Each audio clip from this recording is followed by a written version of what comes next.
pouvez vous présenter? Oui, moi je réponds au nom de Fandi Dunia Kumbumbu et je suis le représentant du chef de groupement en qualité de chef du secrétaire administratif du groupement littéral.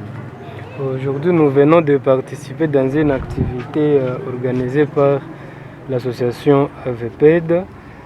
Qu'est-ce que vous pouvez nous dire en synthèse en ce qui concerne cette activité? Oui, c'est vraiment une activité beaucoup plus qui a beaucoup d'instructions et ça nous a vraiment éduqué dans beaucoup d'histoires, surtout que aujourd'hui nous sommes attelés à des actions et pour la paix.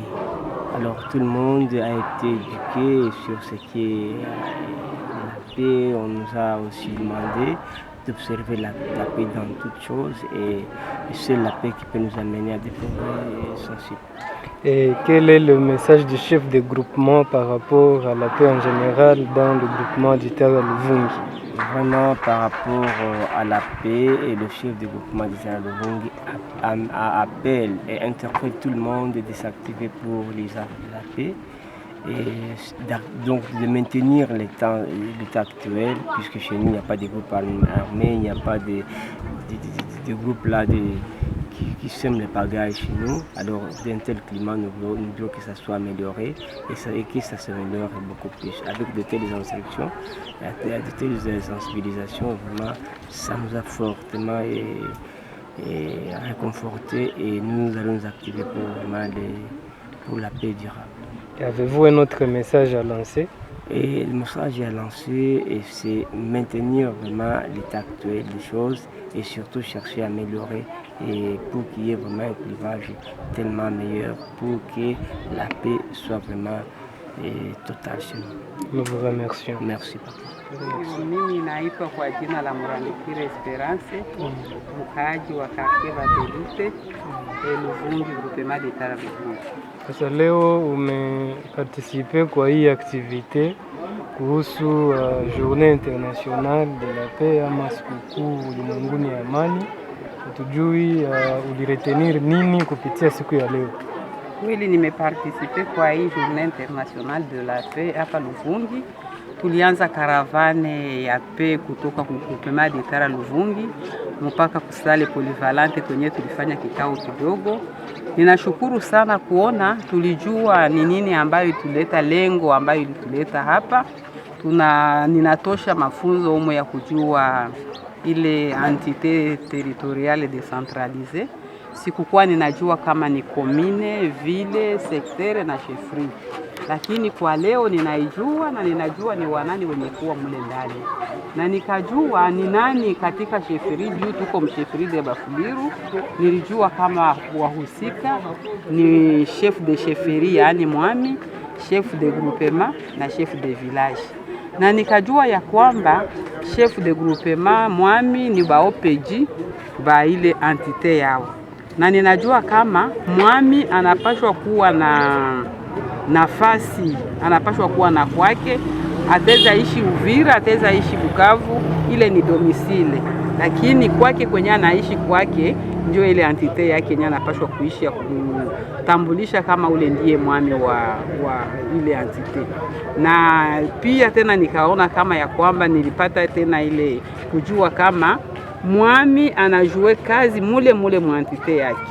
Haweze kutoka hapa Luvungi, mwami wa chefferie de Bafuliru, aende pana maordre mwingine entité sawa chefferie Plaine de la Ruzizi wala mchefferie de Bavira. Kila mwami anapashwa kupana ordre mwa entité yake yenye anaongoza. Na ninashukuru sana AVPED kwa hii kazi ambayo anafanyia wakaji wa Luvungi na mfadhili GIZ mwenye anawashindikiza kwa hii kazi. Na sisi wakaaji tulishajua maana ya chef de groupement, maana ya chef de chefferie, maana ya notable. Asante, ninawashukuru sana. Asante. Je réponds au nom de Douglas Kikanda, je suis consultant formateur au sein de...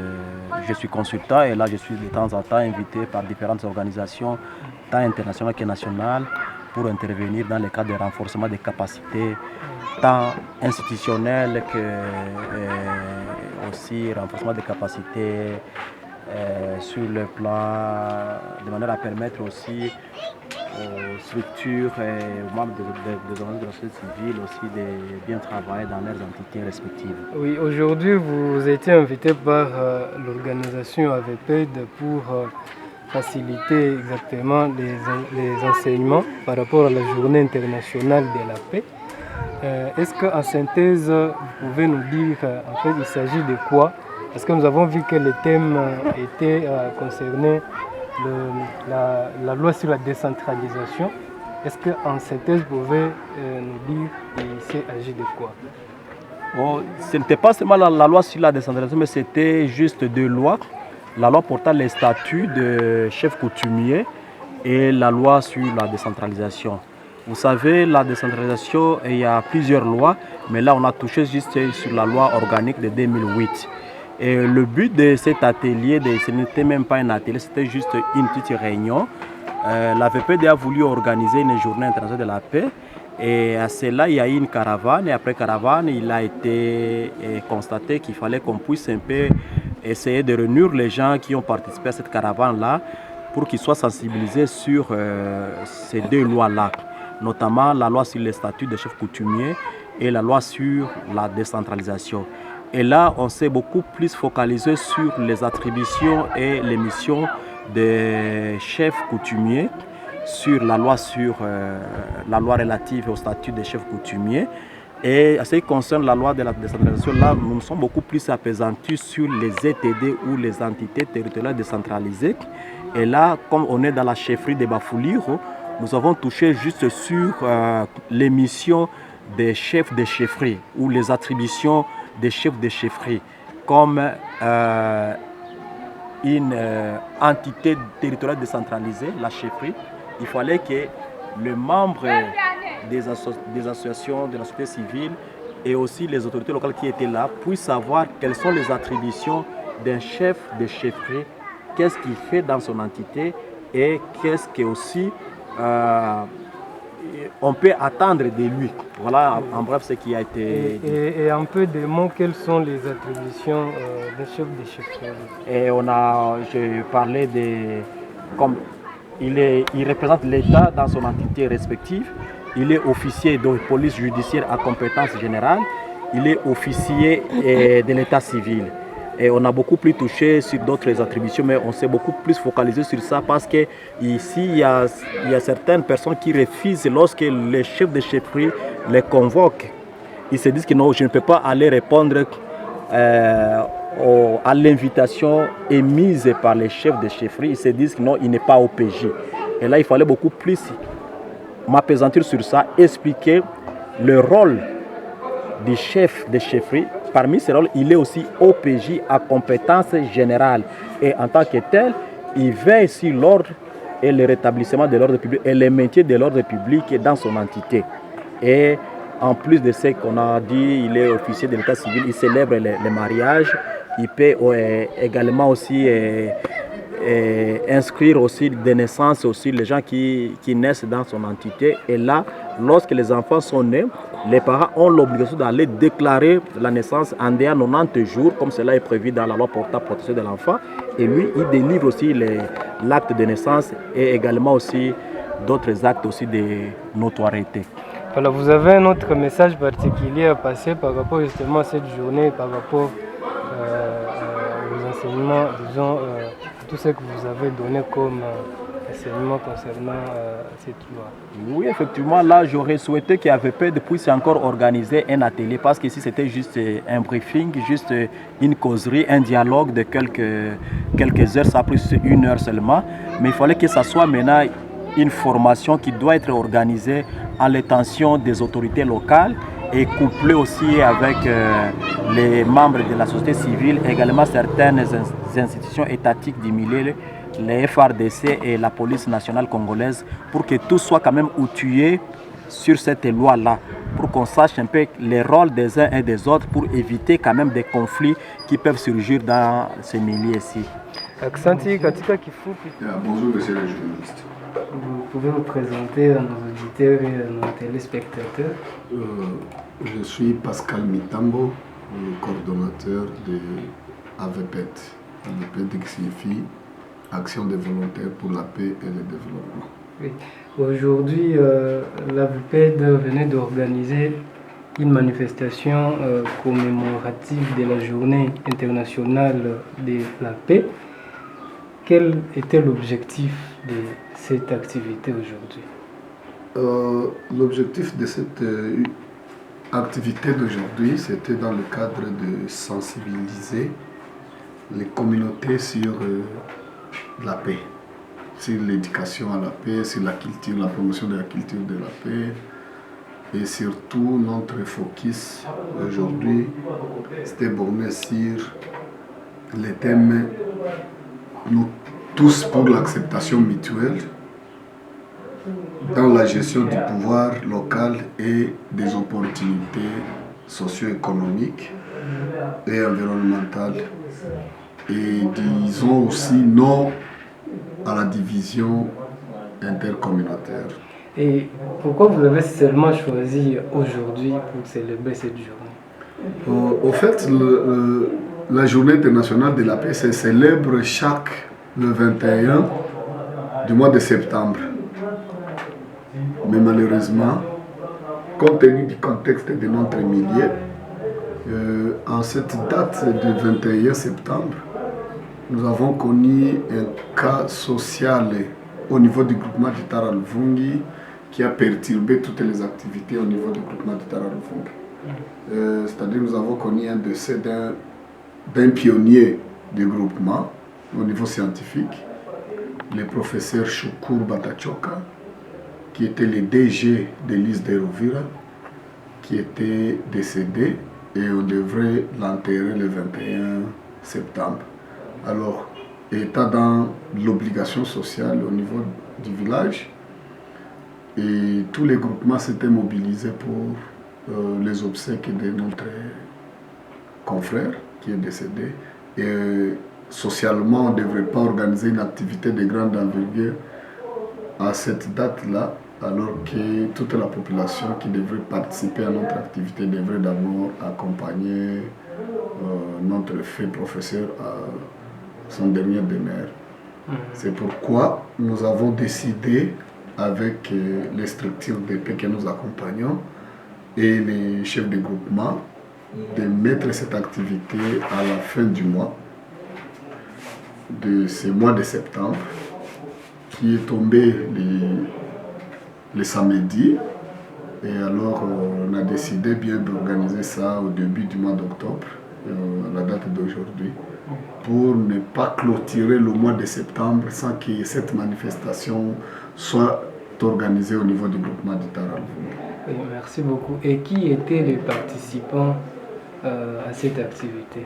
Le participant était composé par 3 couches. Premièrement, c'était les autorités locales, c'est-à-dire les chefs des villages, le chef des groupements. Et en deuxième lieu, c'était les acteurs de la société civile. Et en troisième lieu, les membres des structures de paix. Pourquoi ces choix? Parce qu'au niveau du groupement de Tara Luvungi, nous avons un conflit lié aux passations de pouvoir coutumiers.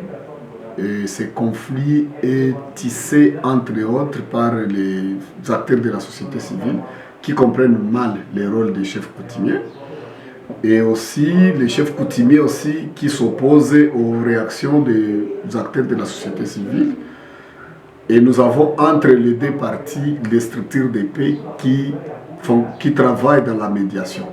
C'est pourquoi nous avons jugé bon de mettre les 3 parties ensemble pour essayer un peu d'échanger un peu sur la loi portant sur la décentralisation et la description du fonctionnement ou la loi cadre qui décrit les responsabilités, les rôles des chefs locaux, c'est-à-dire au niveau des villages, le fonctionnement des chefs et des responsabilités des chefs coutumiers. Oui, par rapport justement à la matière qui a été donnée par les facilitateurs, en quoi est-ce que ça va permettre à la population de Tara Luvungi ou aussi aux participants de propager la paix ou de cultiver la paix? Bon, dans un premier temps, pour nous, l'objectif c'était de sensibiliser les trois parties, c'est-à-dire de les éduquer de manière synthèse pour la journée d'aujourd'hui sur la loi portant sur la décentralisation et le job description des autorités coutumières pour essayer de faire comprendre à chaque partie les rôles et les responsabilités de chacun. Et dans notre entendement, nous pensons que si on se comprend mutuellement, on ne pourra pas se battre sur des choses que nous avons déjà des connaissances de base. C'est-à-dire le fait de montrer à la société civile les responsabilités des chefs coutumiers et leur rôle en tant qu'acteurs de la société civile permettrait de renforcer un peu la compréhension mutuelle au niveau du groupement de Tara Luvungi. Et c'est là nous pensons que ça pourrait jouer de manière positive, ça pourrait influencer de manière positive à la promotion de la culture de la paix au niveau du groupement de Tara Luvungi. Oui, et à l'issue justement de cette journée, quelle est votre impression, parce que vous êtes l'organisateur, est-ce que vous pensez que vos objectifs ont été atteints ou il y a encore à faire en termes de l'organisation, notamment des journées de paix ou d'autres organisations dans ce sens? Compte tenu des recommandations qui ont été émises par les participants, nous avons fait à notre niveau, disons que la journée d'aujourd'hui a été une journée un peu satisfaisante parce que nous avons eu des observations des participants qui ont manifesté leur satisfaction telle qu'elle a prononcé le secrétaire administratif.